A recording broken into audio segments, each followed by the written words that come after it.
Hoy, 1 de abril, celebramos al santo obispo Hugo de Grenoble. Nació en el año 1053 en Châteauneuf, Francia. Comenzó sus estudios religiosos en Valences, a muy temprana edad, y los culminó en el extranjero. Su padre se llamaba Odilon. Hugo era un hombre muy inteligente, tenía grandes conocimientos sobre las ciencias eclesiásticas. Demostraba una humildad muy grande y su conducta era altamente admirada, por lo que se eligió para participar en una reunión de obispos en el año 1080. El tema a tratar era buscar una solución a los problemas y el desorden que había en aquel tiempo en Grenoble, y se decidió por enviar a Hugo, ya que, por todas sus cualidades, era el más apto para acabar con el caos de Grenoble. Se le ofreció hacer la ordenación sacerdotal, ya que no podía ir a la iglesia de Grenoble como un laico, pero Hugo se sentía indigno y que no podría con el cargo. El delegado del Papa Gregorio VII lo convenció de realizar la ordenación sacerdotal. Al poco tiempo fue llevado ante el Papa, quien amablemente lo recibió y respondía a todas sus dudas y miedos. Hugo se sentía preocupado por su timidez y las tentaciones que lo atormentaban. Se sentía indigno de ser obispo, pero el Santo Papa, en su sabiduría, le dijo algunas palabras que llegaron a lo profundo de Hugo. Estas fueron: cuando Dios da un cargo o responsabilidad, también se compromete a darle a esa persona las ayudas y gracias que necesita para cumplir con su obligación. También le dijo que las tentaciones y los malos pensamientos siempre llegan a nuestra cabeza, pero no son pecados siempre y cuando no les demos cabida en nuestro cerebro y corazón. Que no volvamos realidad esas tentaciones y no nos quiten nuestra amistad con Dios. Poco después, Hugo aceptó tan grande responsabilidad y fue ordenado obispo por el Papa con tan solo 28 años de edad. Aunque Hugo ya estaba más animado, todo cambió cuando llegó a Grenoble y encontró que todo era un desastre y se aterró al ver las barbaries que ocurrían en su diócesis. Algunos de los desastres que se cuentan eran que los sacerdotes no cumplían con su celibato. Los cargos dentro de la diócesis eran conferidos a quienes pagaban más dinero. Los laicos eran los dueños de los bienes de la iglesia y en el pueblo la ignorancia sobre la religión era inmensa. Poco a poco, al pasar el tiempo, Hugo fue corrigiendo uno a uno todos estos problemas. Fue cambiando los pensamientos de la gente, quienes al principio no lo querían, pero fueron aceptando sus enseñanzas y correcciones, lo que hizo que todos en el pueblo lo respetaran y admiraban. Todos se dieron cuenta de los grandes cambios realizados, menos él, quien, pensando que era un inútil e inepto, se fue a un convento a rezar y a hacer penitencia porque pensaba que no había cumplido con su misión. El Papa Gregorio logró convencerlo nuevamente de que era la persona indicada para estar en Grenoble, y que estaba haciendo todo de la mejor manera. Hugo aceptó el regresar y seguir con sus obligaciones. La gente vio regresar a Hugo como una luz para su pueblo, ya que era quien los guiaba por el buen camino. Hugo continuó con su misión en el pueblo y ayudaba a los más necesitados como pudiese. Un día, un hombre llamado Bruno se presentó ante él junto a 6 amigos para pedirle que le dieran un lugar donde poder fundar un convento, y Hugo les dio unas tierras desérticas llamadas Cartuja. En estos terrenos no había agua, por lo que la construcción del convento sería un gran reto, pero con gran fe, Hugo cavó el suelo esperando encontrar agua, así como Moisés encontró un caudal en una roca al golpearla, y así fue. Lograron construir el convento y fundaron los monjes cartujos. Bruno, quien comenzó con esta orden, se convirtió en un guía y en el director espiritual de Hugo. Bruno tiempo después fue ordenado santo, al que ahora conocemos como San Bruno. El padre de Hugo, Odilon, entró a la orden de los cartujos y murió a la edad de 100 años en brazos de su hijo, quien le dio la absolución. Los cartujos son monjes que se entregan mucho al silencio para llevar una entrega completa a Dios en oración, y solo un día al año pueden hablar libremente o cuando hay alguna emergencia grave. Ir a Cartuja era tomar un descanso y sentir un poco de paz después de estar tanto tiempo en un mundo tan corrupto y perdido. Pero no permanecía mucho tiempo, ya que San Bruno le decía que su misión estaba allá afuera en Grenoble, y que lo hacía muy bien, y de esta forma Hugo volvía a su diócesis. Cerca de los 80 años de edad, Hugo perdió la memoria, y solo pasaba repitiendo el Padre Nuestro y los Salmos, ya que era lo único que recordaba. falleció el 1 de abril de 1132 a la edad de 80 años. El Papa Inocencio II lo declaró santo 2 años después de su muerte. San Hugo se convirtió en un gran obispo y la luz en el camino para muchas personas.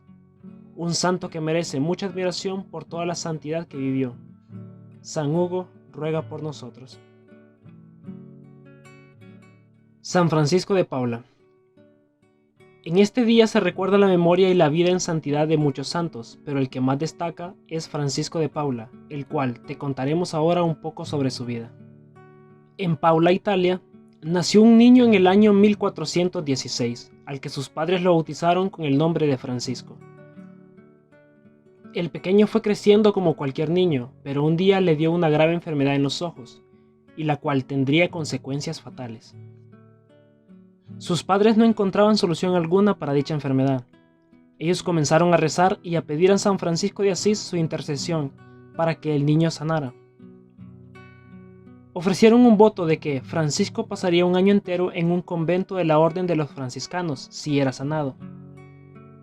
El pequeño niño fue sanado inmediatamente y mostró una gran entrega a Dios desde ese día. Aunque no pudo cumplir el voto que ofrecieron sus padres inmediatamente por su corta edad, fue hasta que cumplió los 13 años que entró a un convento de los franciscanos para cumplir la promesa de sus padres por su sanación. Este año fue de gran crecimiento para el joven Francisco, que se entregó totalmente a la mortificación y oración, detonando una gran humildad y obediencia. Al culminar su año en el convento, peregrinó hacia Asís, donde sintió la inspiración de Dios y supo cuál era su misión en esta vida, que era convertirse en ermitaño, y lo realizó retirándose a una cueva a la orilla del mar, justo después de regresar a su pueblo natal, Paula. Con el tiempo, muchas personas fueron uniéndose a su retiro y el Espíritu Santo le concedió varios dones, que son los de hacer milagros, sanar y el de la profecía. En el año 1474, el Papa Sixto IV le dio el permiso de fundar su propia orden, la cual fue llamada como los Ermitaños de San Francisco, aunque este nombre le duró muy poco, ya que el Papa Alejandro VI cambió el nombre de la orden a Mínimos, los considerados como los más humildes de todos los religiosos. Las características de la orden denotaban grandemente la humildad, ya que vivían en extrema pobreza y guardaban abstinencia perpetua. Francisco de Paula llevó el Evangelio a muchos lugares, y fue tan conocido que el Papa Sixto VI le encomendó ir en visita ante el rey de Francia, Luis XI, quien fue convertido al catolicismo y le encomendó a Francisco que sea el director espiritual de su hijo y el futuro rey de Francia, Carlos VIII. Al poco tiempo, el rey Luis XI falleció. Recordamos esta fecha a San Francisco de Paula, ya que él falleció el 2 de abril de 1507. En el año 1519 fue proclamado santo por el Papa León X. San Francisco de Paula, patrono de los pescadores y marineros, fue sin duda un gran hombre y un gran ejemplo de humildad y santidad. San Francisco de Paula ruega por nosotros. San Ricardo de Chichester. Muchos santos a lo largo de la historia han cambiado la vida de muchas personas y de muchos pueblos, incluso cambiando el rumbo espiritual de un país, corrigiendo lo malo y sacando de la ignorancia a muchas personas. Un caso muy particular y especial es el de San Ricardo, al que recordamos en este día. En el año 1197, nace el pequeño Ricardo en el seno de una pequeña familia de campesinos pobres. Ricardo tuvo que valerse por sí mismo, ya que sus padres murieron cuando era solo un niño. Aún luchando por su vida, logró comenzar sus estudios y gracias a su comprensión e inteligencia, logró obtener grandes resultados. Se cuenta que, en los fríos inviernos de Inglaterra, Ricardo corría en los campos para mantenerse caliente, ya que no podía hacerlo de ninguna otra forma. Al pasar los años, logró culminar sus estudios universitarios en 3 universidades grandes de la época, Oxford, París y Bolonia. Su conocimiento era tal que logró obtener trabajo como maestro en la prestigiosa Universidad de Oxford. Al poco tiempo incluso obtuvo el puesto de rector. En esa época, el cristianismo en Inglaterra era muy influenciado por supersticiones y por los nobles, personas con dinero y poder. lo que llevó a resaltar entre todo lo malo a Ricardo, ya que era una persona muy humilde, y esto comenzó una reforma en las personas de aquella época, gracias a la austeridad y energía de Ricardo. Gracias a su posición dentro de la universidad, fue que él influyó para que los frailes franciscanos y dominicos pudieran traer cambios para bien en la universidad y en las comunidades de Inglaterra. Aún así, el rey inglés Enrique III comenzó una persecución contra el obispo de Canterbury, Enrique Rich, quien tuvo que huir a Francia, pero no lo hizo solo, ya que Ricardo lo acompañó en su huida. Ricardo estuvo junto al obispo Enrique hasta el día de la muerte del obispo, quien poco antes lo había convencido de ser ordenado sacerdote, por lo que, al cumplir 46 años de edad, Ricardo fue ordenado como sacerdote. El arzobispo de Cantuaria ordenó como obispo a Ricardo un año después, y fue enviado a la diócesis de Chichester. El rey Enrique III de Inglaterra no estaba de acuerdo con que Ricardo fuera obispo, por lo que San Ricardo visitó al Papa Inocencio IV cuando se encontraba en Francia, el cual le dio su bendición como obispo y le encargó a Chichester.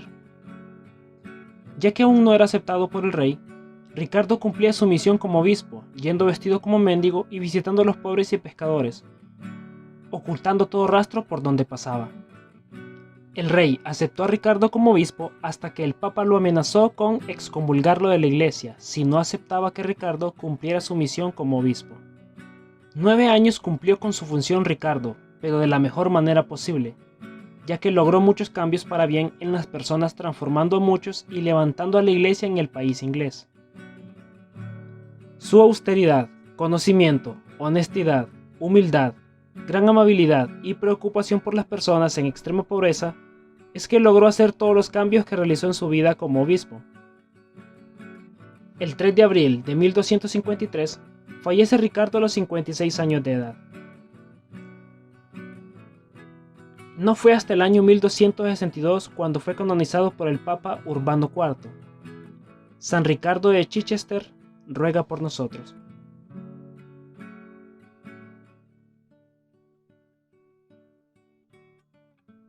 San Isidoro de Sevilla. Mucho influye en muchas ocasiones la familia para que una persona alcance la santidad, y más cuando varios miembros de la familia han logrado ser canonizados, como es el caso de San Isidoro de Sevilla, el cual 2 hermanos de él lograron ser obispos y santos, y una hermana que se entregó a la vida religiosa también alcanzó la santidad. En el año 560 en Sevilla, Hispania, nace Isidoro, el tercero de 4 hermanos, donde la menor era una niña. Sus hermanos se llamaban Leandro, Fulgencio y Florentina, los cuales quedaron huérfanos, lo que llevó a que Leandro se convirtiera en la cabeza de la familia y fue el tutor de Isidoro. Leandro también se convirtió en arzobispo. España en ese entonces era conocido como Hispania, y en esa época el rey de ese reino era Leovigildo, un rey visigodo, por lo que esta cultura abarcaba gran parte de Hispania en ese entonces. Isidoro era un joven al que no le gustaban los estudios y le costaba aprender. Se cuenta que un día se escapó de la escuela cansado de que no lograba aprender. Caminando se encontró con un pozo y una mujer que sacaba agua de él. Isidoro miró las rocas del pozo y vio que tenían una zanja, por lo que le preguntó a aquella dama que por qué había una hendidura en aquella piedra. La mujer amablemente le respondió que, cada vez que la puerta del pozo era jalada, rozaba la piedra y que con el tiempo se fue creando la zanja. Estas palabras hicieron ver a Isidoro que, con mucho esfuerzo y dedicación, podía aprender y seguir en la escuela. Al principio le costó mucho y tuvo bastante dificultad, pero poco a poco aprender se le hacía más fácil y le tomó un gusto apasionado a adquirir nuevos conocimientos. Isidoro aprendió tanto que se volvió un escritor increíble y el mayor doctor de la iglesia en Hispania. Se decía de que él poseía la perspicacia de Platón, la ciencia de Aristóteles, la elocuencia de Cicerón, la erudición de Orígenes y la doctrina de San Agustín. Isidoro ayudó mucho a su hermano mayor Leandro, quien era el obispo de Sevilla. Leandro predicó el evangelio y logró convertir al catolicismo a Recaredo, quien era hijo del rey visigodo Leovigildo. En el año 601, Leandro fallece y el clérigo decidió que, por su profunda piedad y experiencia personal, Isidoro se convirtiera en el nuevo obispo de Sevilla y continuó con sus enseñanzas de la palabra en todo el reino de Hispania. Isidoro creó una gran enciclopedia de 20 volúmenes llamadas Etimologías. Esta obra, junto con el pensamiento de San Agustín, dominaron la Edad Media. Otras obras literarias que realizó son algunas sobre la Sagrada Escritura, libros de historia, controversias, filosofía, lingüística y de derecho canónico, entre otras obras importantes. Isidoro falleció en el año 636.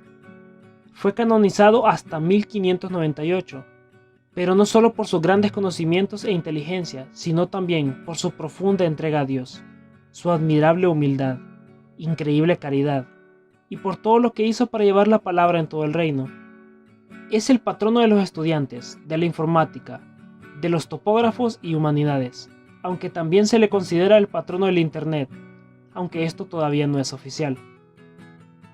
San Isidoro de Sevilla ruega por nosotros. San Vicente Ferrer. Nació en Valencia en el año 1350. En su comunidad había bastante influencia por parte de los dominicos, quienes se cree que influyeron mucho en él para que comenzara en el camino de Dios y entrara a la orden de los predicadores cuando cumplió 17 años. Comenzó sus estudios en Lérida, continuó en Barcelona y los culminó con su ordenación sacerdotal en Tolosa a la edad de 28 años. En el año 1378 comienza un gran conflicto dentro de la Iglesia Católica, ya que políticos con poder comenzaron a influir dentro de la Iglesia, lo que causó gran división dentro de la misma.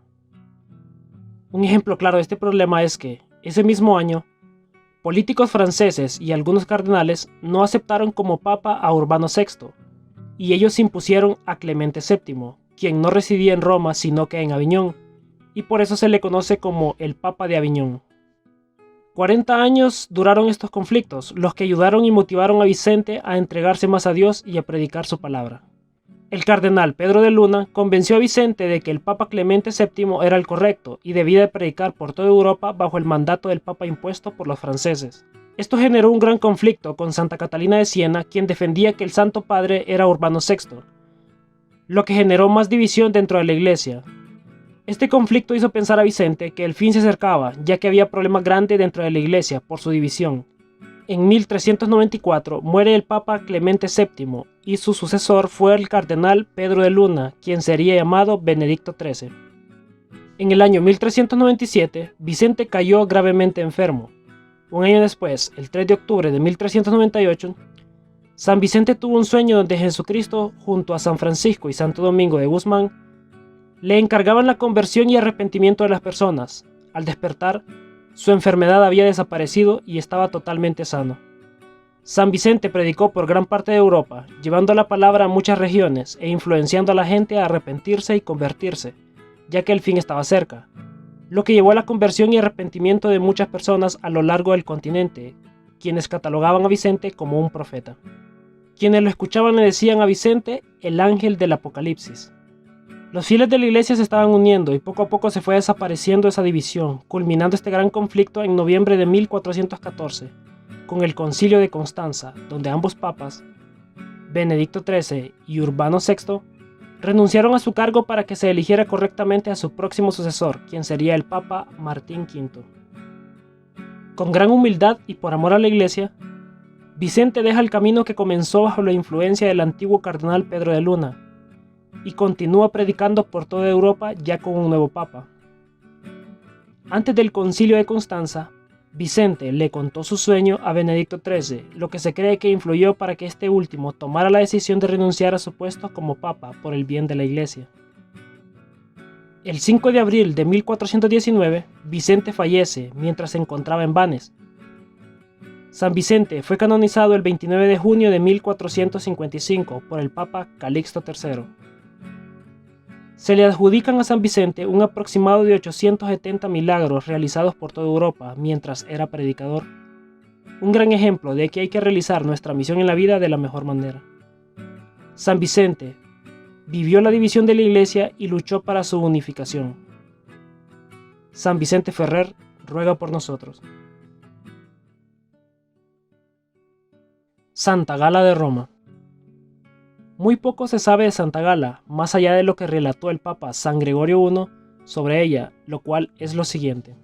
Se desconoce su año de nacimiento, solo que fue en algún punto del siglo V o VI después de Cristo. Se sabe que era hija de Quinto Aurelio Sinmaco, un estadista romano quien fue asesinado por órdenes del rey, quien sospechaba traición por parte de su consejero estadista.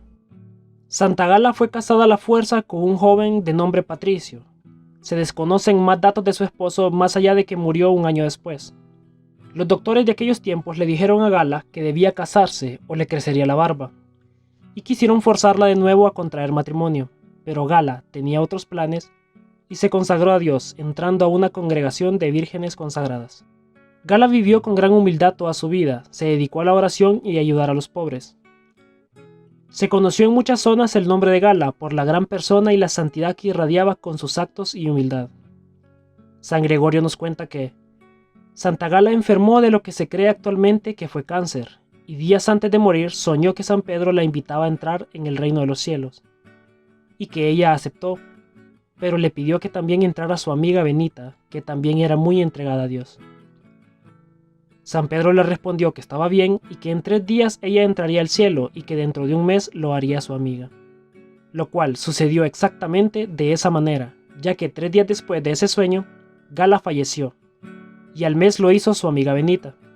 Las religiosas de la congregación fueron quienes confirmaron lo sucedido. Su canonización fue realizada por el Papa San Gregorio I. Santa Gala de Roma ruega por nosotros. San Juan Bautista de la Salle. Patrono de los maestros y profesores enfocados en brindarle educación a niños y adolescentes. Nace el 30 de abril de 1651 en una familia de magistrados de Reims. En esa época, el rey de Francia y de Navarra era Luis XIV, un rey conflictivo que llevó a cabo varias guerras, bastante inmoral y que poco hacía por su pueblo que vivía en la pobreza. Se le conocía como el Rey Sol, ya que él quería ser el centro del mundo, en comparación a cómo los planetas giran alrededor del Sol. Juan, desde pequeño, anheló con convertirse en sacerdote y entregar su vida a Dios. Pero sus planes tuvieron que esperar, ya que, a muy temprana edad, él y sus hermanos quedaron huérfanos, por lo que le tocó ser el soporte y cabeza de la familia. Aún con esto, logró la ordenación sacerdotal al cumplir 27 años de edad. Juan miraba cómo había muchos niños y jóvenes pobres que vivían en la ignorancia y que desde pequeños trabajaban sin poder estudiar. Esto lo motivó a querer aprender más para ser él quien educara a los niños de escasos recursos. San Juan Bautista se despojó de todos sus bienes para poder entregarse de lleno en su nueva misión.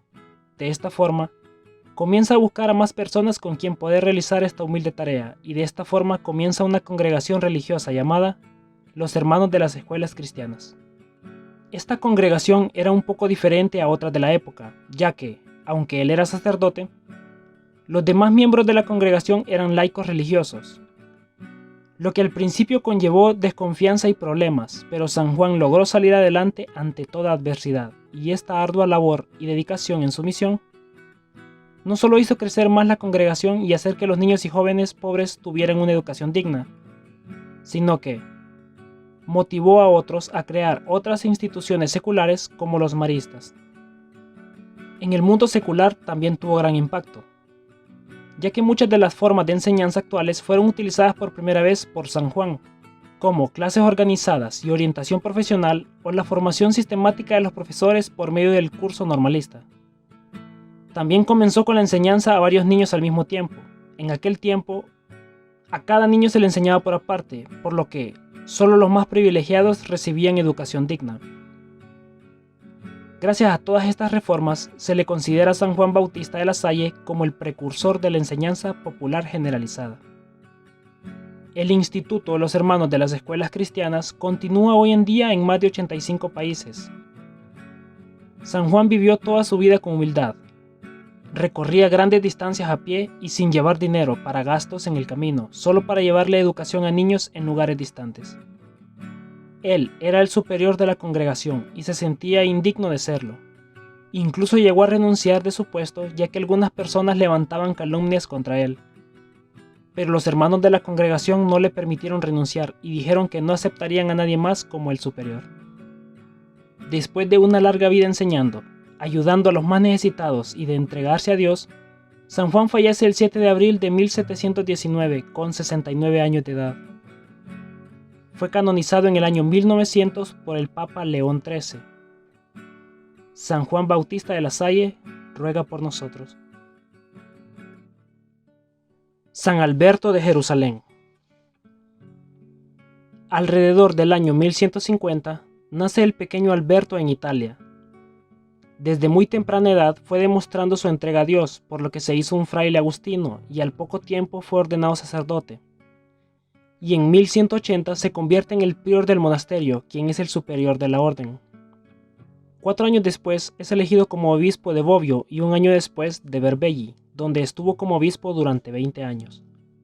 Por su gran trabajo como obispo, prudencia, bondad hacia los fieles y entrega en su misión, fue que tanto el Papa como emperadores le pedían encargos, ya sean nacionales o internacionales, y él los cumplía todos de la mejor manera posible.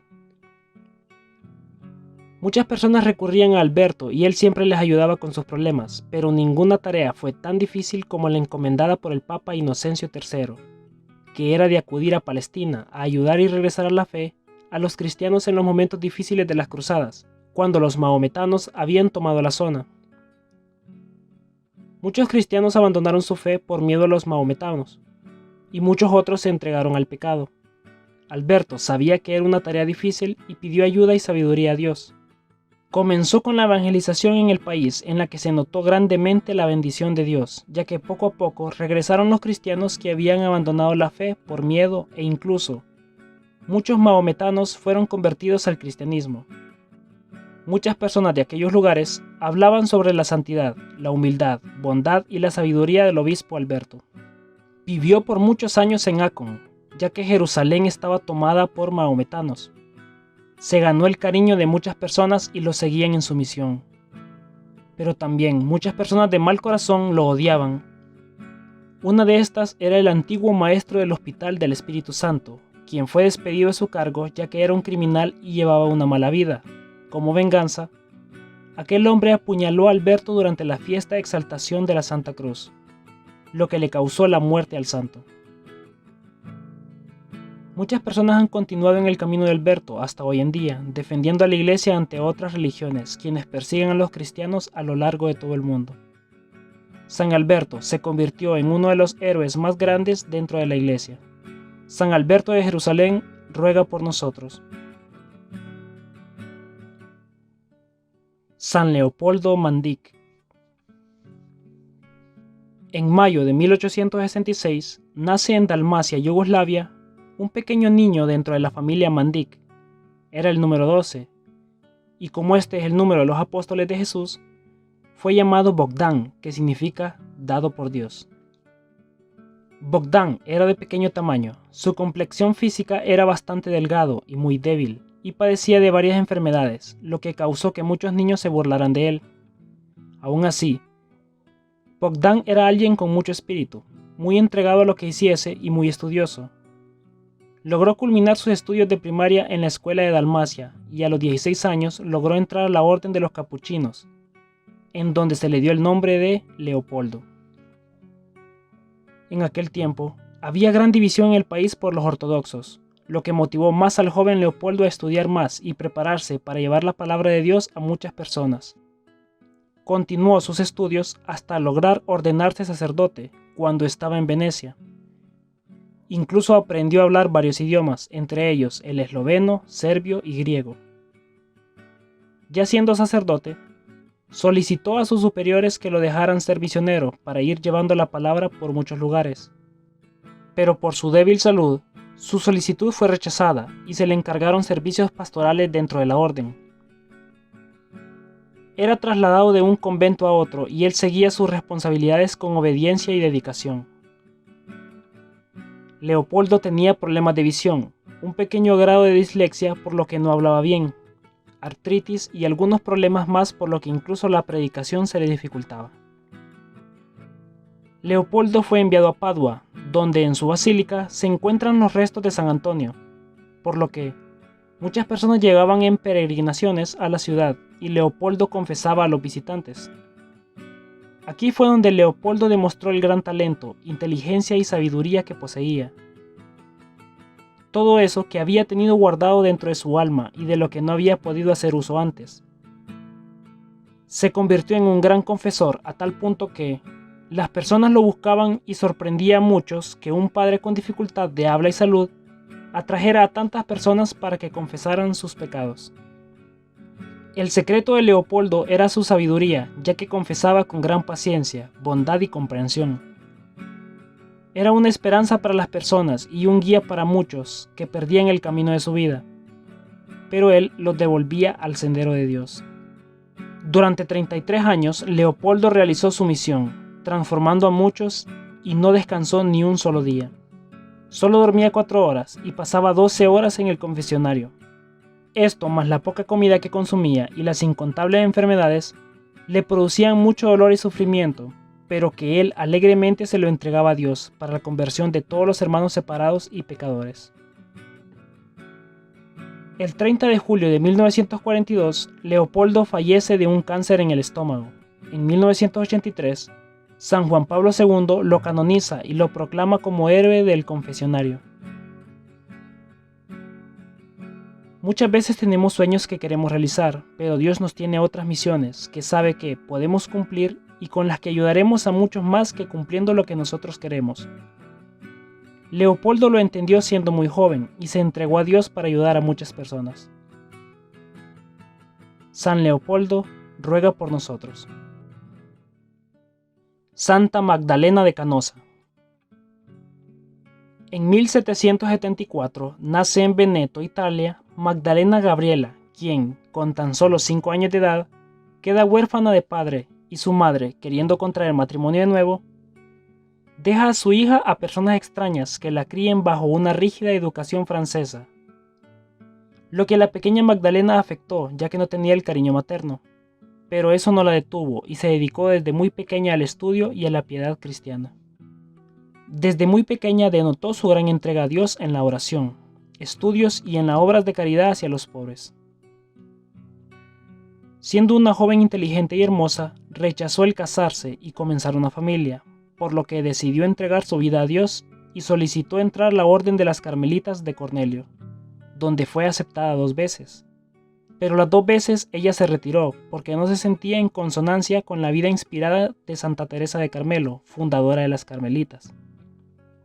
Magdalena regresó donde su familia, donde se dedicó a los quehaceres del hogar, pero siempre estaba en oración, por lo que su casa parecía espiritualmente una iglesia-convento.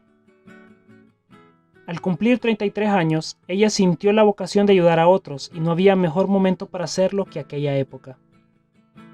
En toda Europa había muchos conflictos políticos, estaban las guerras napoleónicas y muchas enfermedades que tenían como consecuencia el empobrecimiento de la población. Había muchos huérfanos, viudas, heridos de guerra y personas enfermas, por lo que Magdalena sintió la necesidad de ser una ayuda y un alivio para esas personas, por lo que se fue a Venecia a comenzar con esta misión. Debido a su gran ejemplo, muchos jóvenes comenzaron a ayudarla y se entregaron a esta bondadosa misión. Magdalena, para llevar una mejor organización, funda una congregación llamada Hijas de la Caridad, las que hoy en día se le conoce como las Canosianas. Magdalena también fue madre adoptiva de un niño, quien era hijo de una tía de ella, la que falleció mientras Magdalena había regresado a su casa luego de retirarse de las Carmelitas. El 10 de abril de 1835, Magdalena fallece, dejando un gran vacío entre las religiosas y entre todas aquellas personas que ayudó en sus 33 años entregados a los más necesitados. Fue beatificada por el Papa Pío XII y proclamada santa por San Juan Pablo II el 2 de octubre de 1988. Santa Magdalena de Canosa ruega por nosotros. San Estanislao de Cracovia. El 26 de julio del año 1036 nace en Polonia el pequeño Estanislao. Sus padres eran unos nobles que durante años desearon poder tener un hijo. Pidieron mucho a Dios hasta que Estanislao llegó a sus vidas. Agradecidos, consagraron su hijo a Dios. Desde muy temprana edad se notaba la entrega a Dios que tenía Estanislao. Logró la ordenación sacerdotal bajo la bendición de Monseñor Lamberto Sula, quien en ese entonces era obispo de Cracovia.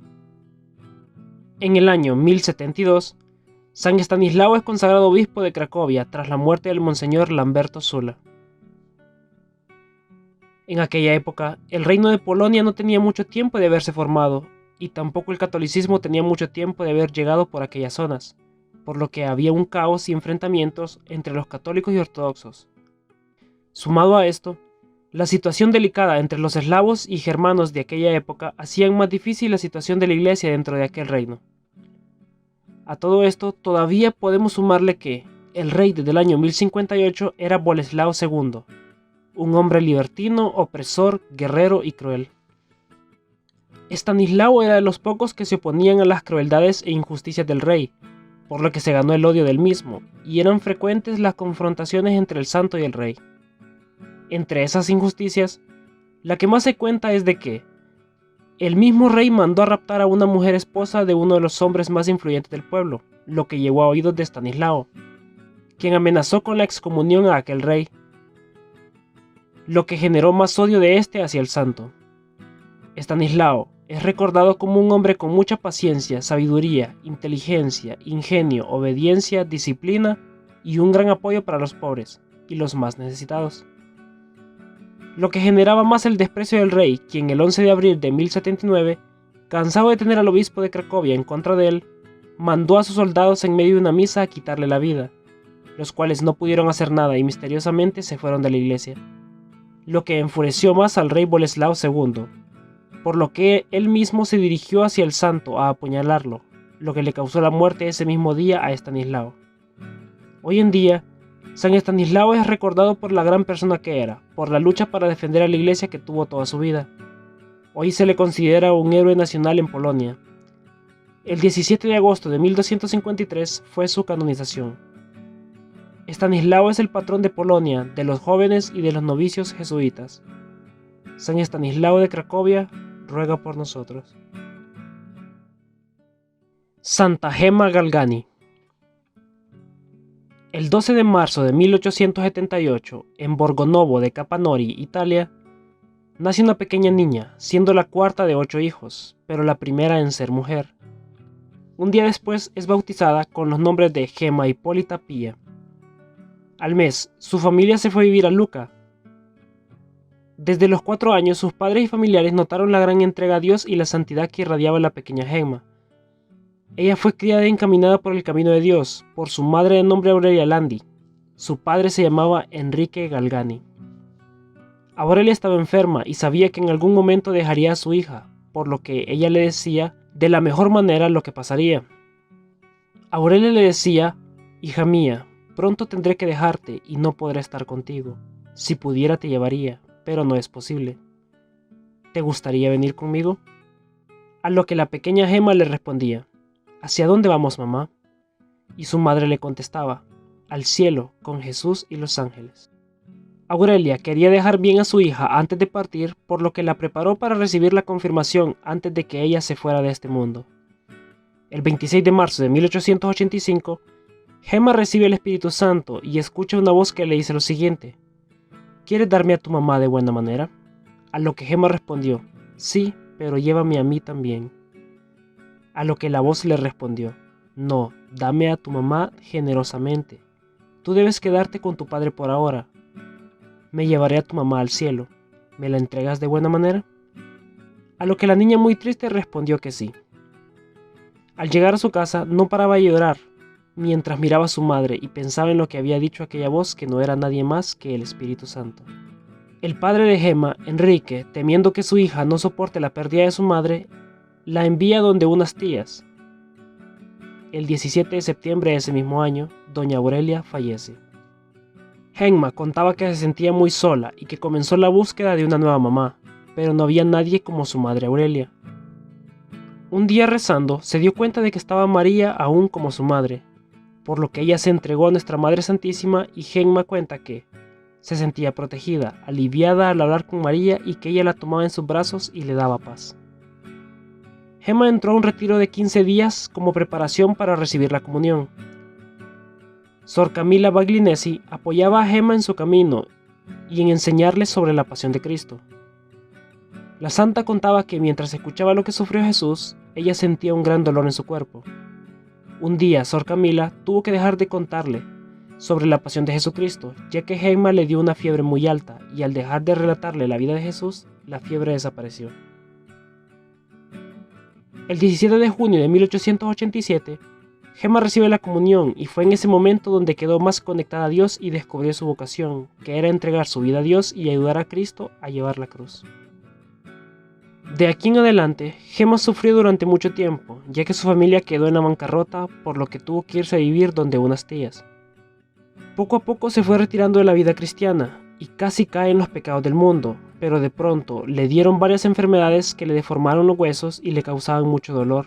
Debido a esto, regresa a Lucca, en donde vivió gran parte de su niñez. Gemma perdió la capacidad de caminar por su enfermedad y ya no rezaba porque estaba molesta con Jesús, ya que no sanaba.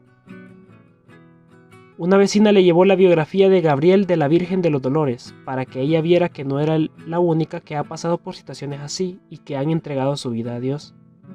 Gemma no quería leer aquel libro y solo lo dejó a un lado de su cama.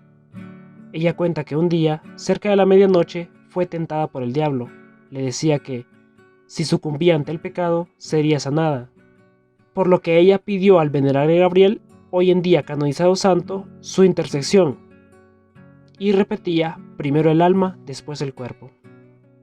Una noche, mientras Gemma rezaba, el santo Gabriel se le apareció y le dijo que fuera buena. A los pocos días, Gabriel apareció de nuevo y le pidió a Gemma que hiciera un voto de hacerse religiosa.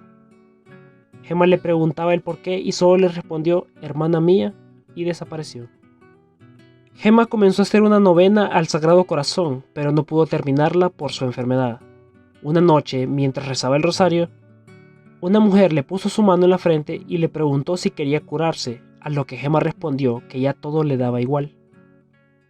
Aquella dama que escuchaba sus rezos le dijo que rogara con fervor al Sagrado Corazón y que en honor a la Beata Margarita rezara 3 glorias. El jueves 1 de marzo de 1899, en el penúltimo día de la novena, mientras Gemma comulgaba, sintió una gran paz y que una voz le preguntaba si quería ser sanada. Ella, de la impresión, no respondía y la voz le dijo que estaba curada. En la mañana del 2 de marzo, Gemma se levanta sola de su cama y comienza a caminar. Todos lo consideraron un milagro.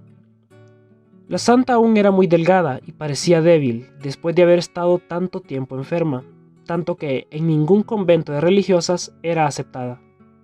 Lo que puso triste a Gemma, pero un día, la Virgen María volvió a aparecérsele y le dijo que no se preocupara, que Jesús haría algo grande y especial en su vida. Esto lo contó a su confesor, quien era Monseñor Volpi, quien le dijo que estuviera atenta a lo que sucedería. Al poco tiempo, Nuestra Santísima Madre volvió a hablar con ella, pero no estaba sola. Se encontraba junto al ángel guardián de Gemma, y en ese momento apareció Jesús, y de sus manos, pies y costado brotaba fuego, que se desprendió y se postró en las manos, pies y costado de Gemma, lo que le provocó mucho dolor y causó que se desmayara. La Virgen María detuvo a Gemma en su caída y la mantuvo en sus brazos varias horas, hasta que Gemma despertó y comenzó a sentir dolor en su cuerpo, y a ver que salía sangre de su costado, pies y manos. Tenía las llagas de Jesús. Todos los jueves en la noche, los estigmas aparecían y desaparecían los viernes a las 3 de la tarde. Mientras las llagas estaban en su cuerpo, ella padecía dolor, el que ella aceptaba con amor y entregaba a Dios. La gente del pueblo se burlaba de Gemma y la trataban de farsante, la insultaban y ofendían donde ella pasara. Incluso hasta Monseñor Volpi dudó de ella, lo que causó mucha tristeza en la santa. Un día, unos religiosos llamados pasionistas llegaron a Lucca, y ella reconoció que ellos tenían el mismo hábito que el de San Gabriel de la Virgen Dolorosa cuando se le apareció mientras estaba enferma. Ella se fue con ellos, quienes la llevaron a donde la familia Giannini, quienes aceptaron a Gemma como parte de la familia, ya que ellos veían que ella era una mujer especial. Gemma, al cumplir 25 años de edad, muere en la mañana del Sábado Santo el 11 de abril de 1903. La santa relató también cómo en ocasiones hablaba con su ángel de la guarda, así como también las tentaciones que el diablo le ponía seguido mientras rezaba y se confesaba, mostrándole muchas obscenidades y pecados mundanos a los que Gemma pudo anteponerse por amor a Dios. Santa Gemma es un gran ejemplo de cómo podemos ofrecer nuestro sufrimiento a Dios, y que, aunque no seamos queridos en donde estamos, siempre habrá un lugar donde seamos bienvenidos. Un gran ejemplo de humildad y santidad. Santa Gemma de Galgani ruega por nosotros.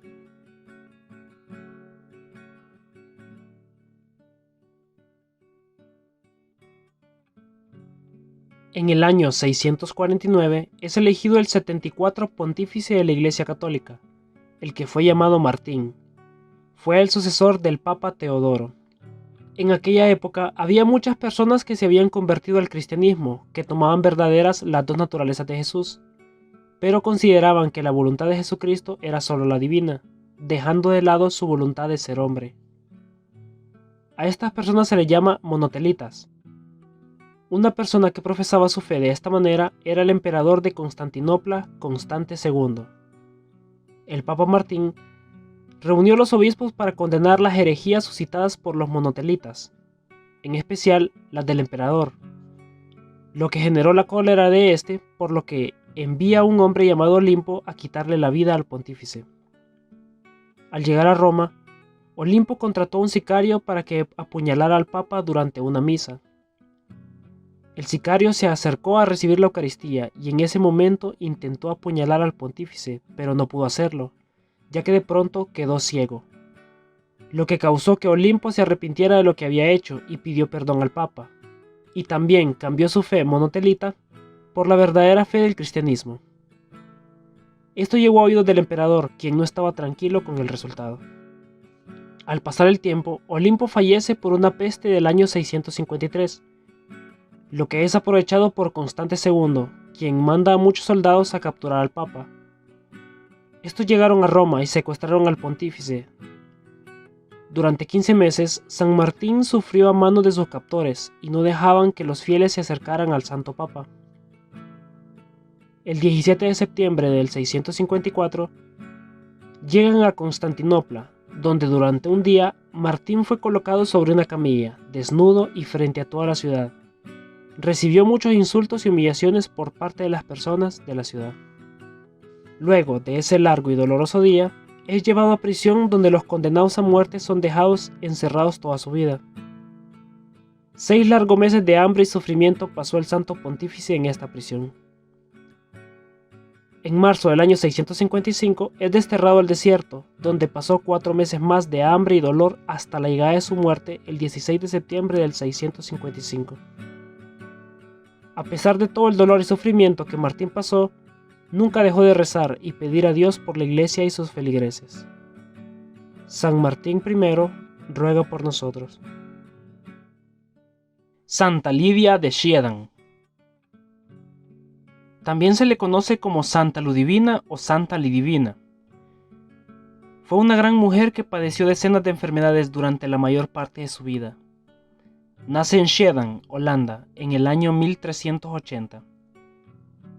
A pesar de su pobreza, durante 15 años fue una buena niña, honrada, alegre, bonita, incluso su padre estaba buscándole pareja para que contrajera matrimonio. Pero todo cambió un día que salió a jugar con sus amigas. Fueron a patinar al lago Shien, pero tuvo una caída en el hielo que le provocó la ruptura de su columna vertebral. Desde entonces, Lidia no volvió a caminar. El problema de su espalda era solo el principio de un sinfín de enfermedades, ya que le daba una fiebre con temperaturas tan altas que por más que tomara agua, su sed no paraba.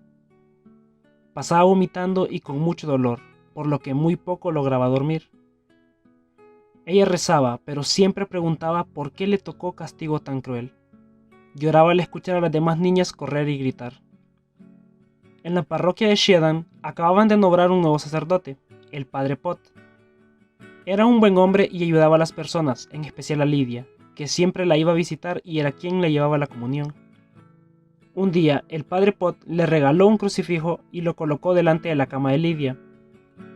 Le dijo que pensara en el sufrimiento que pasó Jesús y cómo lo ofreció por nuestros pecados.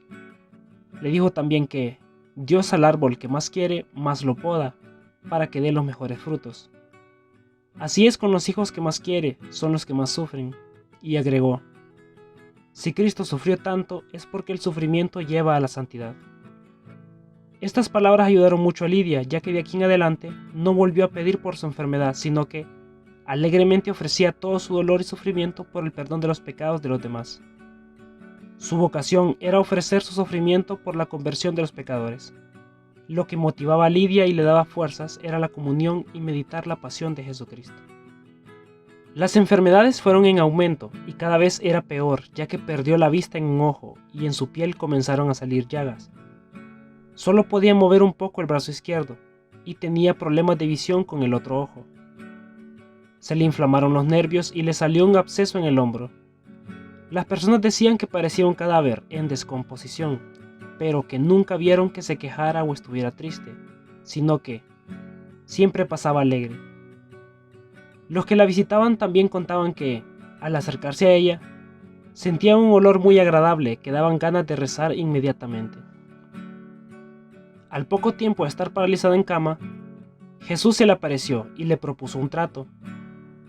Pasar 38 horas en el purgatorio e ir después al cielo, o pasar 38 años con su enfermedad postrada en cama.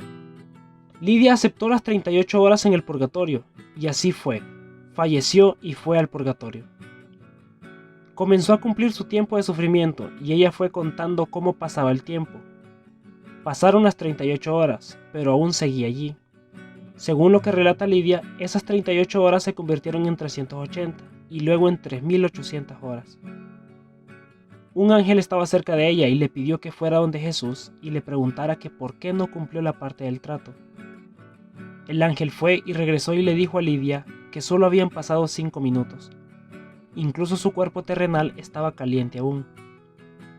Santa Lidia pensó que si 5 minutos para ella fueron como 3800 horas de sufrimiento, 38 horas sería demasiado, por lo que pidió mejor los 38 años postrada en cama, por lo que regresó a su cuerpo y así fue. Pasó 38 años de sufrimiento que ella felizmente ofrecía a Dios por la conversión de las personas y el perdón de los pecados. Santa Lidia recibió los dones de predecir el futuro y de la sanación. A muchas personas que llegaban a verla, la sanaba y les decía cosas que pasarían más adelante en sus vidas. Cuando ya tenía 12 años, tenía visiones en momentos de éxtasis que parecía que había fallecido. Ella platicaba con Jesús, la Virgen María y con su ángel de la guarda. Incluso en sus visiones podía ver el cómo fue la pasión de Cristo. Miraba cómo es el sufrimiento de muchas almas en el purgatorio y hasta pudo ver algunos de los goces que nos esperan en el cielo. Las personas creían en Lidia y más con los milagros que realizaba. Incluso la defendieron cuando cambiaron al párroco de la iglesia y este nuevo padre pasaba difamando a Lidia de mentirosa y que hacía todo eso para llamar la atención. Este conflicto tuvo que resolverse con las autoridades, quienes nombraron una comisión investigadora con personas serias, los que corroboraron lo que sucedía con la santa y ayudaron a difundir los milagros que allí sucedían. De tanto dolor que padecía Lidia, no pudo dormir durante 7 meses, e incluso las personas contaban que por lo menos por 19 años no ingirió ningún alimento y lo único que recibía era la comunión. El 14 de abril de 1433, justo el sábado de resurrección, Lidia cumplía sus 38 años postrada en cama y partió al cielo. Su casa fue convertida en un hogar para pobres como última petición de la santa. Su biografía fue escrita por Tomás de Kempis, quien es el autor también de La imitación de Cristo. Santa Lidia es la patrona de los enfermos crónicos y de las patinadoras. Fue una gran mujer que sufrió mucho, más de lo que podemos imaginar, pero que ofreció todo ese tiempo de sufrimiento por todos nosotros. Santa Lidia de Schiedam ruega por nosotros. San Telmo Confesor. En Fromista, cerca de Palencia, nace Pedro González dentro de una familia muy cristiana en el año 1180. De joven estudió en la Universidad Palentina, donde, por sus increíbles dotes en el estudio, logró obtener el doctorado el canónigo de Palencia e incluso su tío, que era el obispo de Palencia y quien le ayudó con sus estudios, le ofreció el puesto de deán. Pedro era vanidoso, lucía ropas de seda, presumía de lujos, era muy popular y le gustaba andar en fiestas y ser el centro de atención. Pero todo cambió cuando un día se cayó del caballo que montaba y quedó muy sucio por el lodo del suelo. Se convirtió en la burla de todo el pueblo y la gente solo le hablaba para hacerle bromas y reírse de él. Pedro sintió el llamado a la vida religiosa y rechazó el puesto de deán ofrecido por su tío. Tenían poco tiempo de estar en un convento de dominicos en la zona y Pedro decidió visitarlos para poder ser parte de ellos.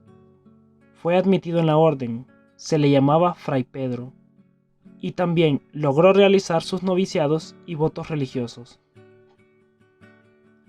Fray Pedro parecía una persona totalmente diferente a la de antes. Era muy humilde, paciente, entregado a Dios, muy obediente y de gran corazón. Se le encomendó la misión de predicar, la cual la realizó en muchos pueblos de donde hoy en día son España y Portugal. Las personas siempre quedaban atónitas y sorprendidas por cómo predicaba Fray Pedro, ya que lo hacía con austeridad, sabiduría y humildad. Pasó por tantos lugares y dejó tan sorprendidos a muchos que lo esperaban para pedir que orara por ellos, y cuando Fray Pedro intercedía por aquellas personas, ocurrían milagros. Ayudó a muchos marineros y aunque él nunca estuvo en mar, se le considera el patrono de los marineros. Con el tiempo, las personas lo conocían como Telmo y dejaron de llamarlo Fray Pedro. Fue alguien muy famoso por todos aquellos lugares de la península ibérica. El 15 de abril del 1246 fallece en Tui, donde pasó los últimos años de su vida. San Telmo, ruega por nosotros. San Benito José Labré. Conocido como el santo que dormía en el suelo, nace el 26 de marzo de 1748 en Bolonia, Francia. Era el mayor de 15 hijos. Sus padres lo pusieron a estudiar junto a un tío que era sacerdote, llamado Santiago. Benito desde muy pequeño tuvo una pasión desenfrenada por la lectura, en especial la Sagrada Escritura, biografías de santos y libros religiosos. También, a muy corta edad, denotó su entrega a Dios mediante oración y de meditación al estar apartado del trato con los demás. Su tío sacerdote murió por atender a los enfermos de peste, por lo que Benito José se propuso entrar a algún convento donde la vida fuera totalmente dedicada a la oración, el silencio y las penitencias. Visitó varios conventos de cartujos y de trapenses, que son unos monjes que viven en completo silencio, pero no era admitido ya que solo tenía 20 años y la edad permitida era de 24. Logró ser aceptado en un convento, pero fue prácticamente expulsado, ya que Benito tenía miedo todo el tiempo de que todo lo que hiciera fuera pecado. Benito comenzó a seguir la santidad siendo un mendigo, un peregrino errante. Se propuso dedicar muchos años de su vida a visitar los santuarios más famosos de toda Europa. Yendo a pie, descalzo, pidiendo limosna, vestido con harapos y dedicado a la meditación, penitencia y oración. Era un monje errante, un vagabundo de Dios. Solo llevaba consigo algunos textos religiosos, como la imitación de Cristo. También portaba un escapulario y un crucifijo. Una vez estando en Roma, pasó 3 días en un hospicio de pobres, pero se fue porque pensó que eso era demasiado lujo para él. Prometió que no volvería a dormir en ninguna cama. Quería asemejarse a Jesús, que no tenía ni una piedra para recostar la cabeza. Su pensamiento era ser como las aves del cielo, a las cuales Dios alimenta y que no viven preocupadas por el día de mañana, porque el Padre Dios sabe muy bien qué es lo que vamos a necesitar. Las personas ordinarias, al verlo, sentían desprecio por él y los orgullosos hasta le tenían asco, pero las personas muy espirituales sentían hacia él una honda admiración. Así como los monjes cartujos, por los caminos no hablaba con nadie, a no ser que sintiera inspiración para decirle alguna palabra espiritual. Cuando le daban una limosna, daba las gracias y buscaba a otra persona más pobre para dársela. Cada vez que entraba a un santuario, se pasaba los días enteros orando allí ante la Santa Imagen. Cuando oraba en el Santísimo Sacramento o ante un crucifijo, se le pasaban las horas sin percatarse del tiempo y a veces se elevaba varios centímetros del suelo. Una vez un sacerdote le preguntó ¿cómo era su cuerpo para poder soportar dicha vida? Benito le respondió: mi cerebro está compuesto de fuego para amar a Dios. Mi corazón es de carne para poder tener caridad para el prójimo. Mi voluntad es de bronce para tratarme duro a mí mismo. La gente solía confundirlo con un perro dormido y le daban patadas para que se fuera. Las personas lo humillaban y lo golpeaban, le insultaban y lo trataban de ladrón. Un día se acercó a un niño agonizando y lo sanó con solo poner las manos en su cabeza y decirle a la madre que no llorara porque su hijo estaba sano. Desde 1777, su devoción preferida era asistir a las 40 horas.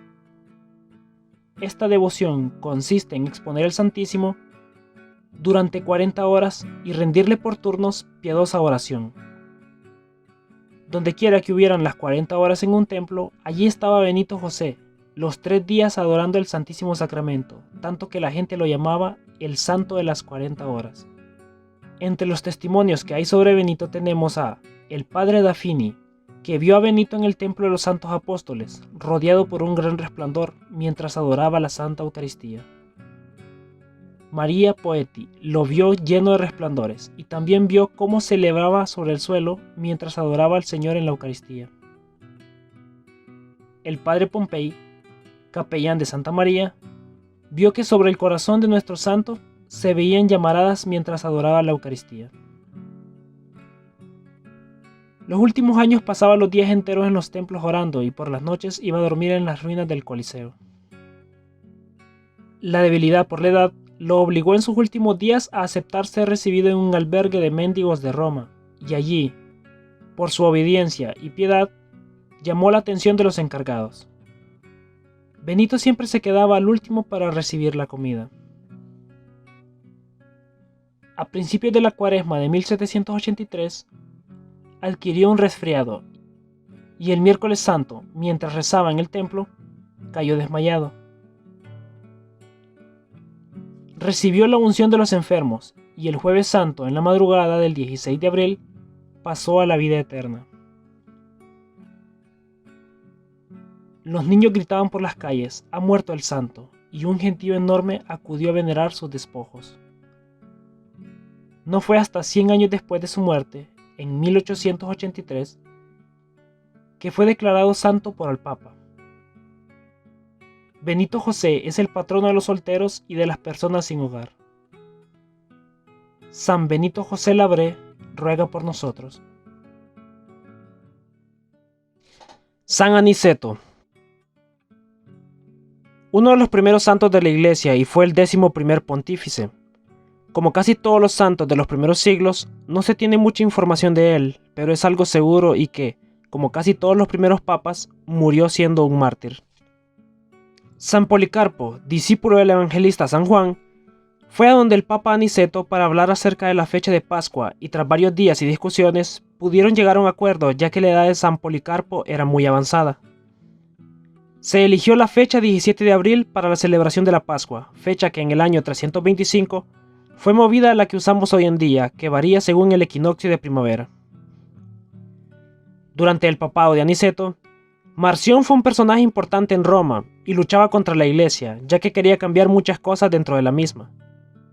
Fundó el marcionismo, una de las primeras doctrinas separadas del catolicismo que existió y que duró hasta el siglo III. Marción era hijo de un obispo excomulgado y quería ser papa de la Iglesia. San Aniceto luchó contra estas doctrinas herejes y contra tradiciones paganas, logrando convertir a muchos al catolicismo. No se sabe cuándo falleció ni en qué circunstancias fue. Se cree que la fecha de su fallecimiento se encuentra entre el 17 de abril al 20 del mismo mes. Solo se sabe que hay una reliquia de su cabeza en Múnich desde el año 1590. San Aniceto ruega por nosotros. Santa Antusa. Alrededor del año 750 nacen Antusa y León, hijos del emperador de Constantinopla, Constantino V. Al poco tiempo murió su madre, la emperatriz Irene, por lo que fueron criados por la corte de Constantinopla. Desde muy pequeña, Antusa mostró su gran amor por ayudar a otros, en especial a los más necesitados. Fue aprendiendo todo acerca del cristianismo y tuvo conflictos con su padre, ya que rechazó el matrimonio y decidió entregar su vida a Dios. Las cosas empeoraron poco después, ya que Constantino V, siguiendo los designios de su padre y anterior emperador León III, persiguió a todos los hombres y mujeres que veneraban imágenes y reliquias. Los que eran castigados y al darse cuenta de que su hija se había entregado a Dios y seguía el camino de antiguos santos, mandó a que la azotaran y la desterraron del reino.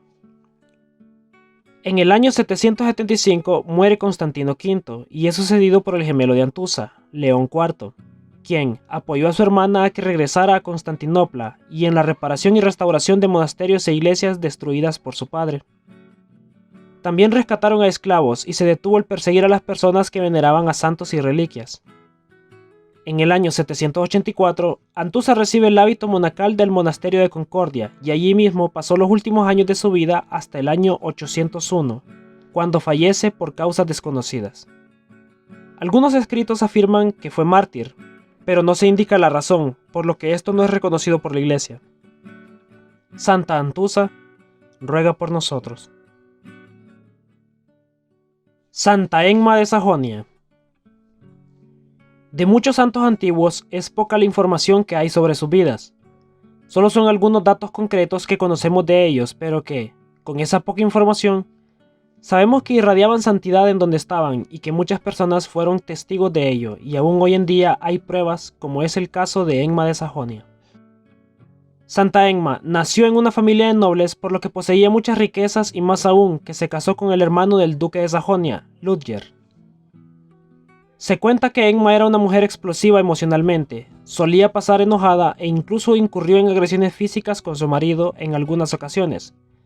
Pero todo cambió cuando su marido falleció. Ella se convirtió en alguien totalmente diferente. Comenzó a ayudar a los más necesitados a tal punto que, cuando falleció, todas las riquezas que poseía y las que heredó de su esposo fueron donadas a la caridad y los pobres. Ayudó en la construcción de muchos templos en Bremen. Fue muy conocida en ese tiempo por todo lo que hizo por las personas más necesitadas de los alrededores. En más de una ocasión, muchos pidieron su mano, pero ella no quiso volver a contraer matrimonio y entregó su vida a Dios ayudando a los demás. Se desconoce cuándo falleció, solo se sabe que ella fue venerada como santa desde entonces, y que un día, al desenterrar su tumba, su cuerpo se había convertido en polvo, a excepción de una de sus manos, que es con la que daba regalos a los pobres.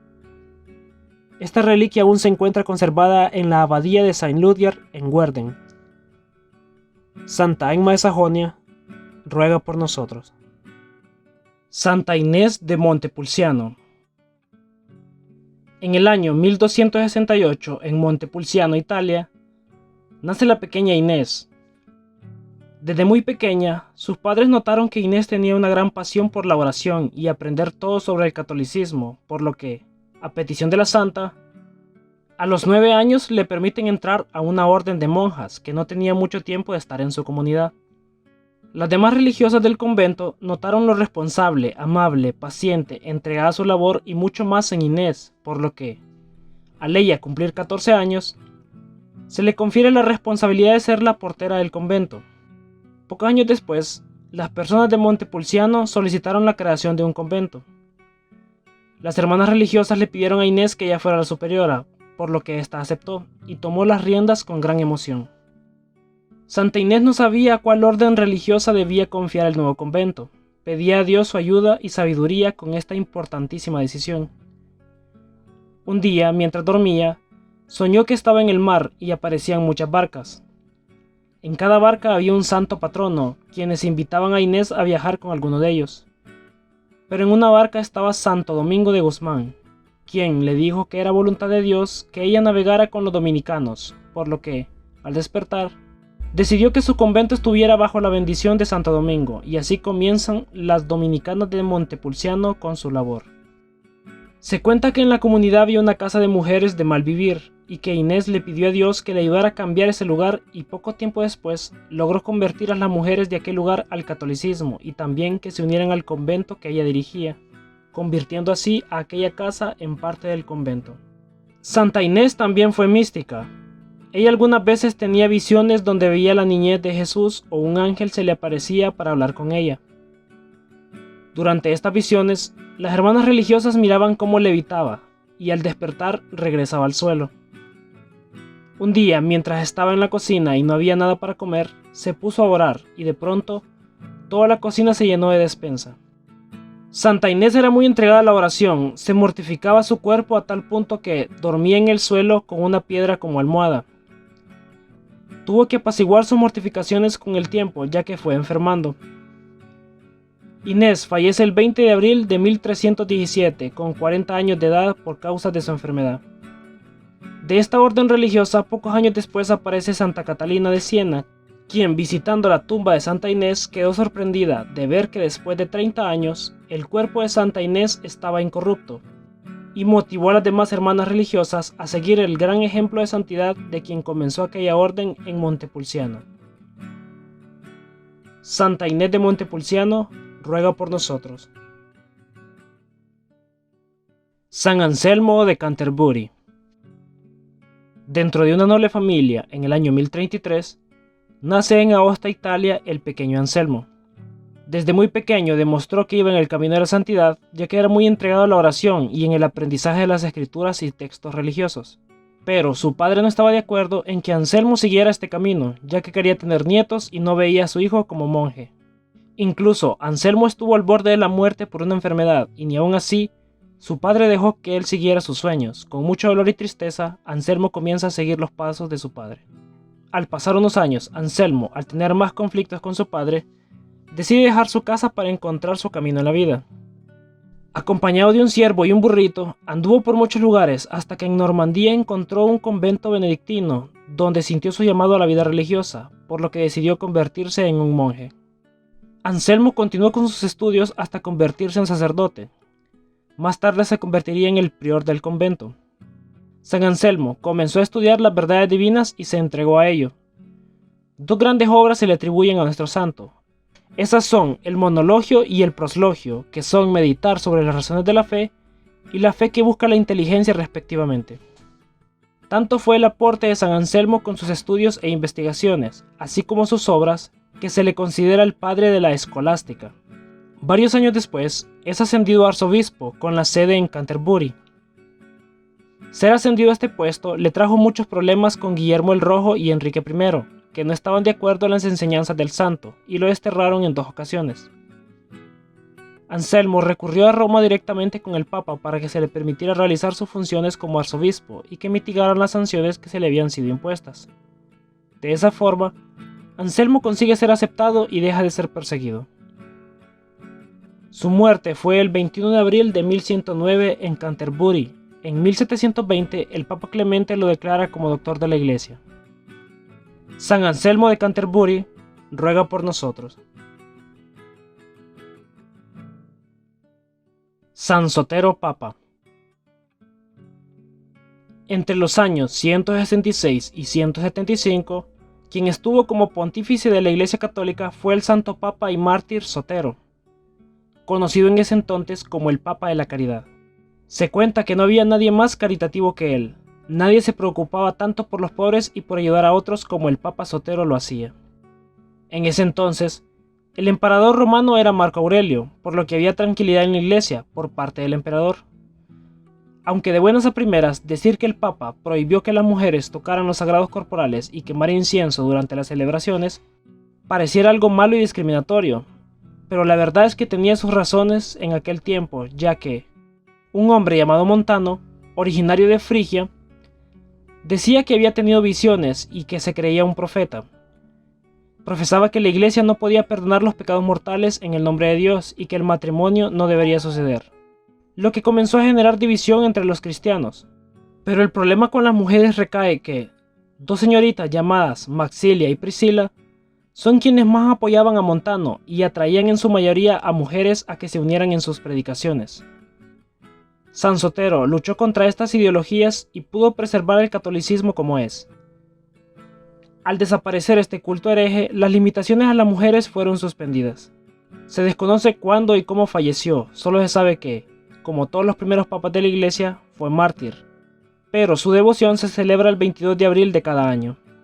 San Sotero Papa, ruega por nosotros. San Jorge. Todo mundo ha escuchado la historia de un príncipe que luchó contra un dragón para salvar una princesa. Lo hemos visto en cuentos y hasta en películas, pero ¿sabías que estas historias están inspiradas en la vida de San Jorge? Como ya hemos visto con otros santos antiguos, al ser de los primeros siglos, poca información se tiene sobre ellos, como es el caso de San Jorge, que vivió entre el siglo III y siglo IV. Jorge era un capitán del ejército romano y era originario de Lida, Palestina. En ese entonces, el emperador era Diocleciano. Jorge se convirtió al cristianismo y profesaba la fe cristiana.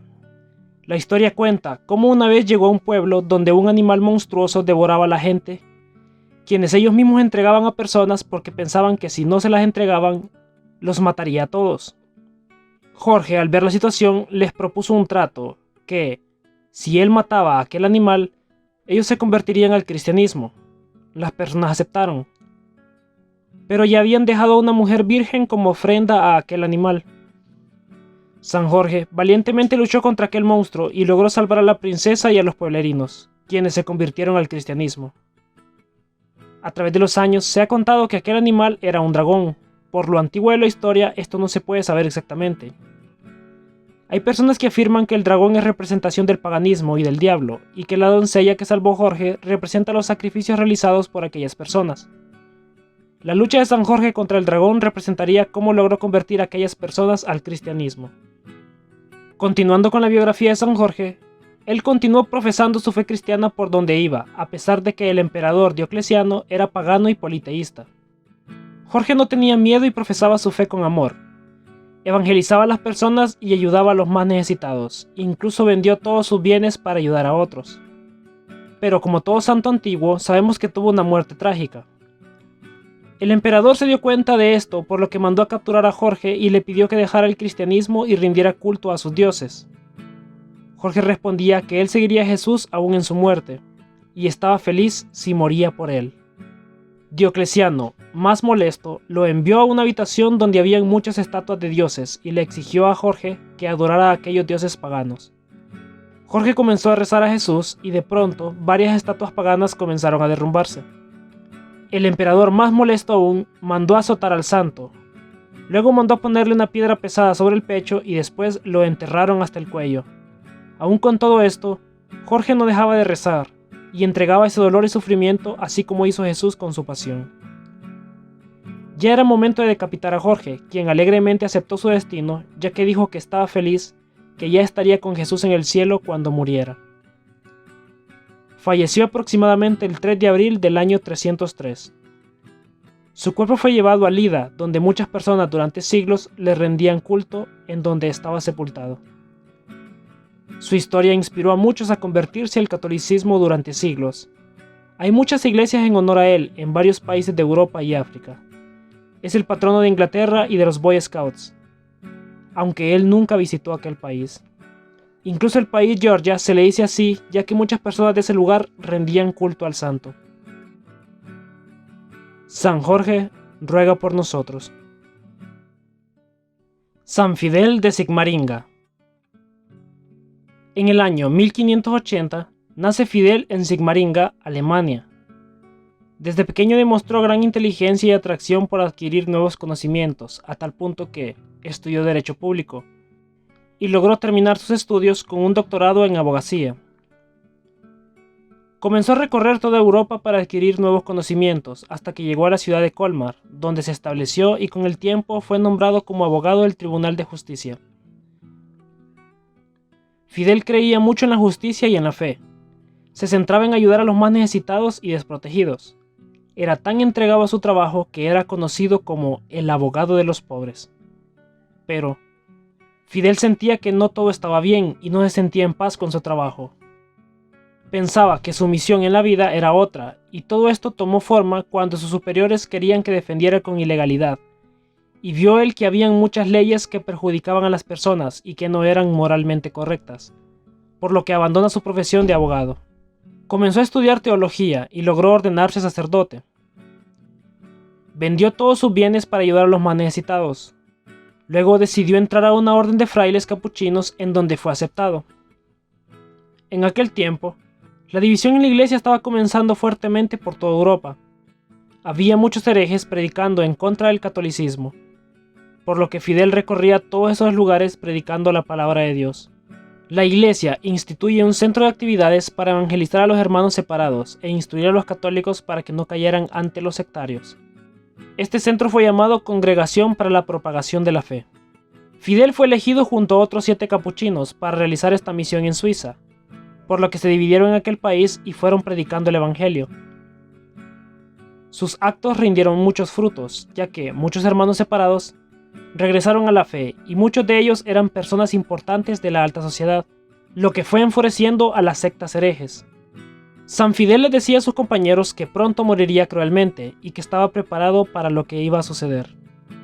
A los pocos días, mientras estaba en la iglesia, le dispararon, pero no lograron darle, por lo que un grupo de sectarios entraron y comenzaron a torturar a Fidel, quien rezaba y entregó ese sufrimiento a Dios por la conversión de los hermanos separados y de los pecadores.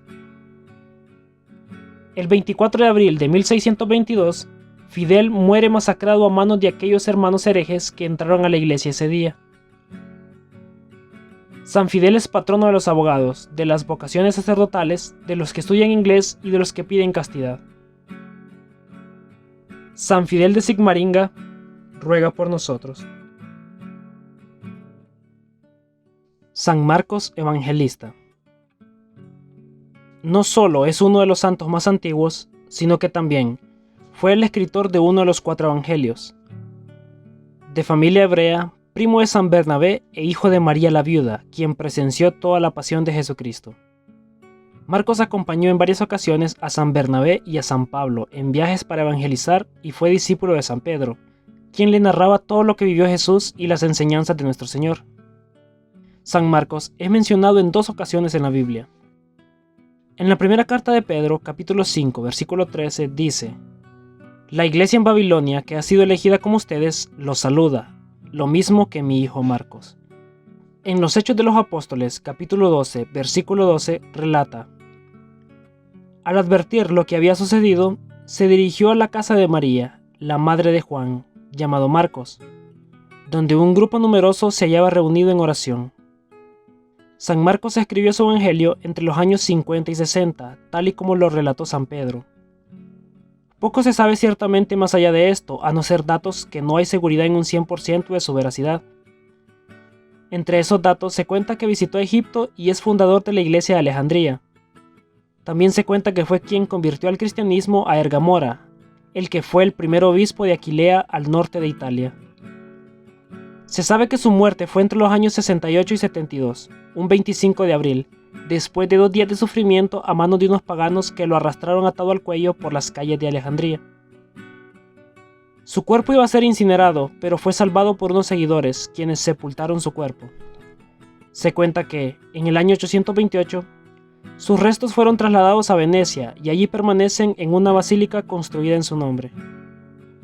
Algunas de sus reliquias están en manos de la Iglesia Ortodoxa Copta, en Egipto.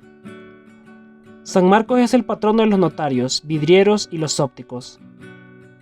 San Marcos Evangelista, ruega por nosotros. San Basilio de Amasea. Ya lo he repetido en varias ocasiones anteriormente, pero no hay otra forma de decirlo. Al ser un santo antiguo, poco se sabe de él en esta época. San Basilio fue nombrado obispo de Amasea en el siglo IV. Fue partícipe de los concilios de Ancira y de Neocesaria en los años 312 y 315 respectivamente. Se cuenta que murió entre los años 319 y 322 por ahogamiento mientras era trasladado a Nicomedia, para ser decapitado por órdenes del emperador Licinio. Se cuenta también que esta orden fue emitida ya que una mujer llamada Glafira había huido del emperador, quien la acosaba constantemente. Basilio la ocultó en su casa, pero al poco tiempo se dio cuenta Licinio, y por eso pidió la cabeza de Basilio. Sinopo, un discípulo de Basilio, fue guiado por un ángel para encontrar el cuerpo del santo y darle santa sepultura. San Basilio de Amasea, ruega por nosotros. Santa Cita de Luca. Cerca de Luca, Italia, nace Cita en el año 1218. Una hermana de ella era religiosa del convento cisterciense y su tío era un ermitaño muy conocido en su época. Sin embargo, era una familia pobre, por lo que Sita tuvo que buscar trabajo desde los 12 años de edad. La oportunidad de trabajar se la dio una familia muy adinerada en la zona, los Fatinelli. Durante 48 años fue la sirvienta de los Fatinelli. En estos años fue grandemente conocida por lo caritativa que era ella, la santidad que irradiaba, su humildad, austeridad y preocupación por los demás, en especial por los más necesitados. Sita, cada vez que podía, ayudaba a personas que necesitaban comida, abrigo o que pasaban algún problema. Esto no agradaba a los demás mozos, y mucho menos a los Fatinelli. Un día, Santa Sita dejó su puesto de trabajo en la cocina para ayudar a alguien fuera de la familia. Los demás trabajadores fueron corriendo a contarle a sus jefes, quienes rápidamente fueron a la cocina a buscar a Sita. Pero quedaron sorprendidos al ver que unos ángeles eran quienes cocinaban mientras la santa regresaba a su puesto de trabajo. Hubo un tiempo de gran hambruna en la zona, habiendo escasez de alimentos. Sita, sin permiso de los Fatinelli, repartía los granos que ellos tenían guardados en las alacenas para darle a las personas que no tenían absolutamente nada de comer, dejando casi vacía la reserva de la familia. Pero cuando los Fatinelli iban a revisar su despensa, estaba a rebosar de alimentos, incluso más de lo que tenían antes de que Sita los regalara. En otra ocasión, Sita junto al jefe de la familia se dirigieron a la iglesia local de San Fredaino durante la víspera de Navidad. Era una noche fría y Sita iba sin abrigo, por lo que el señor Fatinelli le prestó su abrigo, que era bastante caro. Sita, sin pensarlo, se lo prestó a un hombre que estaba fuera de la iglesia y que temblaba de frío, pero con la condición de que se lo regresara al salir. Ya cuando ellos salieron de la iglesia, el señor ya no estaba, por lo que el señor Fatinelli se molestó mucho. Al día siguiente, el señor apareció con el abrigo frente a la casa. A este hombre no se le volvió a ver, por lo que las personas locales decían que era un ángel. Desde entonces, a la entrada de la iglesia de San Fredaino se le conoce como el Portal del Ángel. Sita fallece a los 60 años de edad y su cuerpo aún se conserva incorrupto en la iglesia de San Fredaino. Es la patrona de las empleadas del hogar. Fue canonizada en el año 1696 por el Papa Inocencio XII.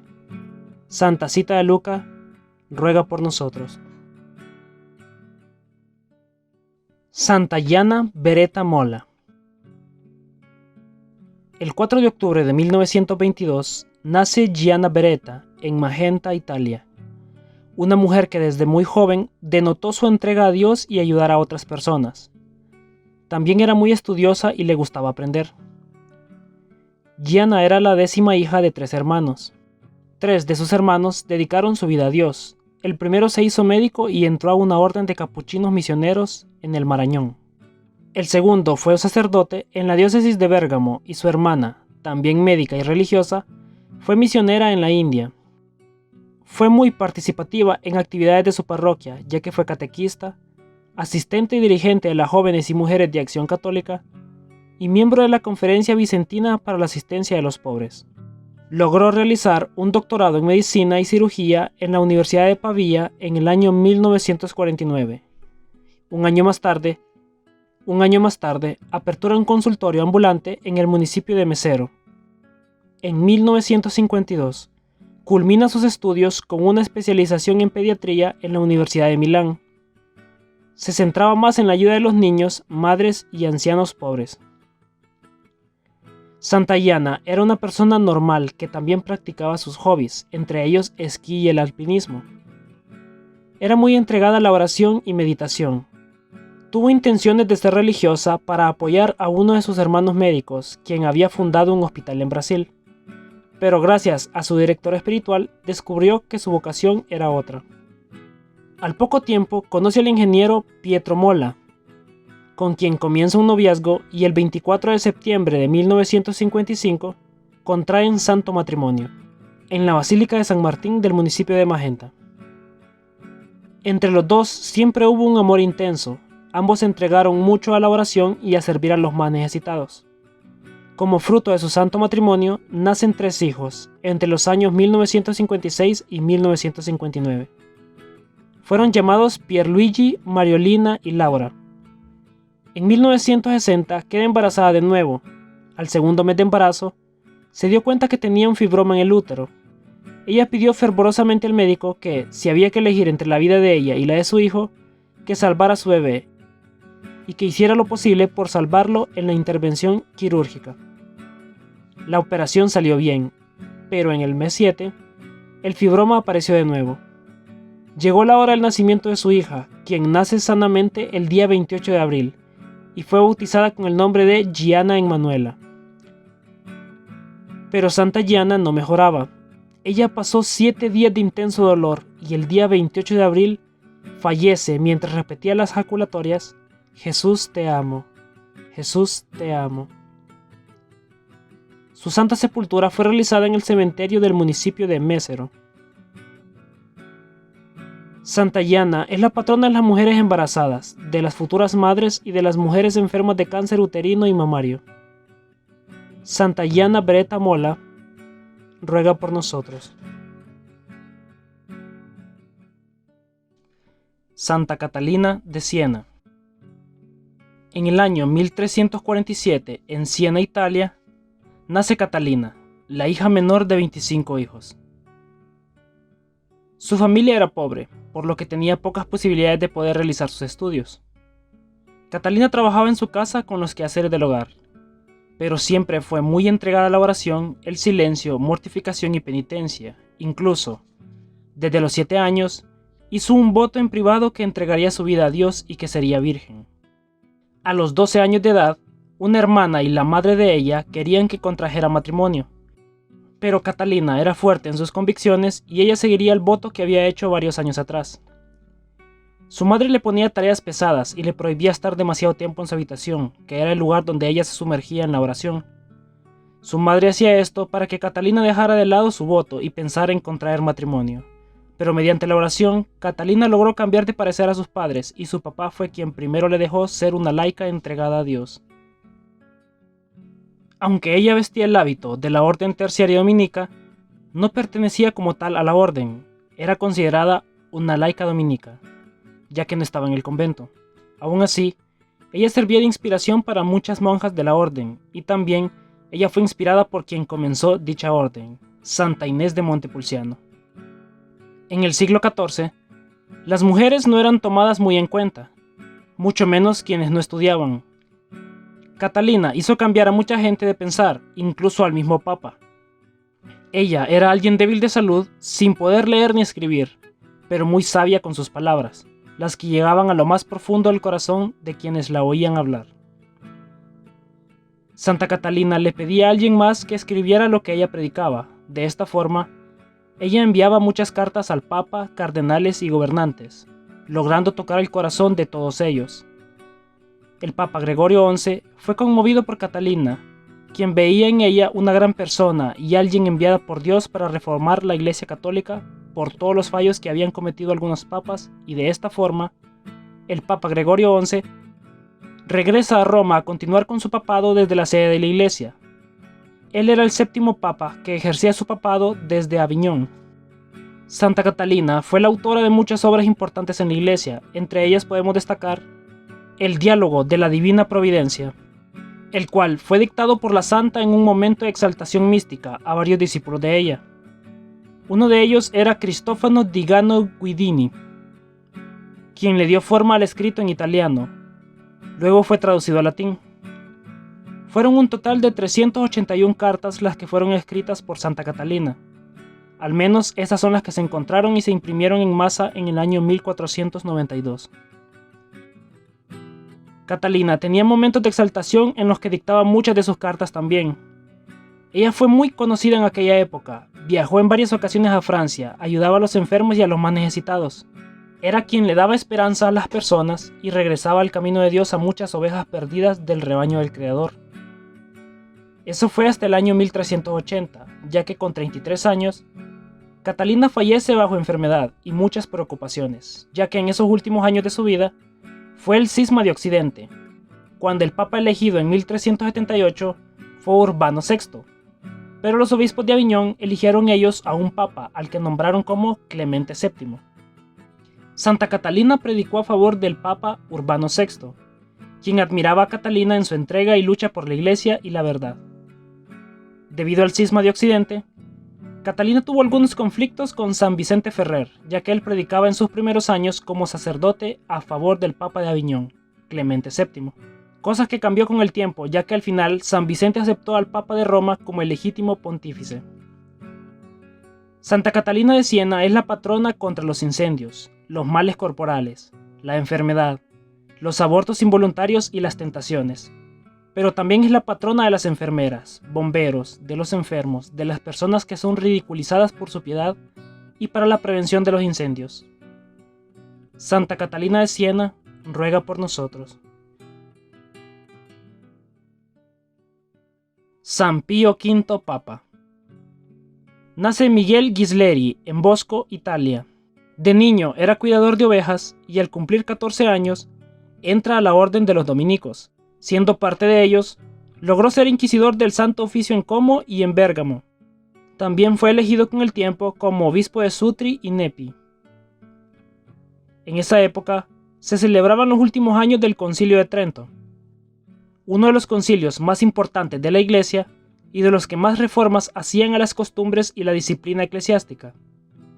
Ya siendo obispo, Miguel fue partícipe de este concilio entre los años 1562 y 1563, las cuales fueron las últimas reuniones del mismo. Cuando Miguel tenía 62 años, fallece el Papa Pío IV, por lo que se debía elegir un nuevo sucesor de Pedro, cosa que no tomó mucho tiempo, ya que el Espíritu Santo guió los votos hacia Miguel, quien es proclamado Papa bajo el nombre de Pío V. 6 años fue el sumo pontífice de la Iglesia Católica. Durante este tiempo se empeñó fervorosamente a cumplir y que se cumplieran los decretos del Concilio de Trento. También, durante su papado, fue que se culminó la redacción del Catecismo, pero su logro más importante fue la victoria ante los musulmanes en la batalla de Lepanto. En esa época, los musulmanes habían jurado que destruirían al cristianismo y a todos aquellos que creyeran en Cristo. El Papa Pío V aprovechó sus influencias en los principados europeos y logró reunir un gran ejército para defenderse ante los musulmanes. Mandó hacer procesiones por todo el continente y pidió a los fieles hacer oración y penitencia. Estos sucesos pasaron en el siglo XVI. La comunicación tardaba en llegar de un lugar a otro, por lo que no se sabría si la batalla había sido ganada hasta varios días después. Pero el 7 de octubre de 1570, el Papa Pío V tuvo una visión donde se le mostraba la victoria de los cristianos en la batalla de Lepanto, y mandó hacer sonar todas las campanas de Roma. Varios días después, se supo que lo de su visión era real, pero las celebraciones ya llevaban varios días.